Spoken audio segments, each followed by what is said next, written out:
తీయాలి. ఈ అటకలు వచ్చే తీస్తే ప్రయోజనం ఏమిటి? అనవసర వస్తువులు ఎన్ని ఉన్నాయో తెలుస్తాయి, తీసి పారేస్తాం. 10 ఏళ్ల బట్టి దాచిపెట్టాం, ఏం ఉపయోగం? అది తీసేయి.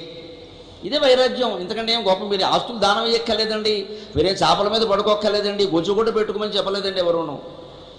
అనవసరంగా ఏది తీస్తున్నావో అది తీసేయి చాలు. గొప్ప వైరాగ్యం అంటే అది. అవసరమైనవన్నీ ఉంచుకో. నువ్వు ధనవంతుడివో, బ్రహ్మాండమైన బట్టలు కట్టుకో, పట్టు చీరలు కట్టుకో, నగలు పెట్టుకో, ఉన్నవన్నీ పెట్టి, నగలున్న ఆడవాళ్ళందరికీ నమస్కారం, నాకు మళ్ళీ శుభ్రంగా పెట్టేసుకోండి, గొడవలేదు. తర్వాత తీసేయచ్చు.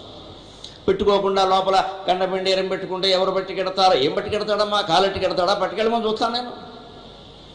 అదే తీసి కొడితే మళ్ళీ గోప వాచిపోతుంది, అంత బరువు ఉంటుంది. సరదాగా అది అది తీసి కొడితే గోప వాచిపోతుందండి, మళ్ళీ బతకడం. ఇంకా అది చాలా ఆయుధం, వేరే కల్లా పట్టుకెళ్ళమని చూద్దాం.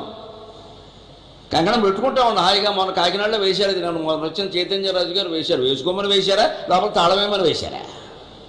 వేసుకుంటాం ఇలా.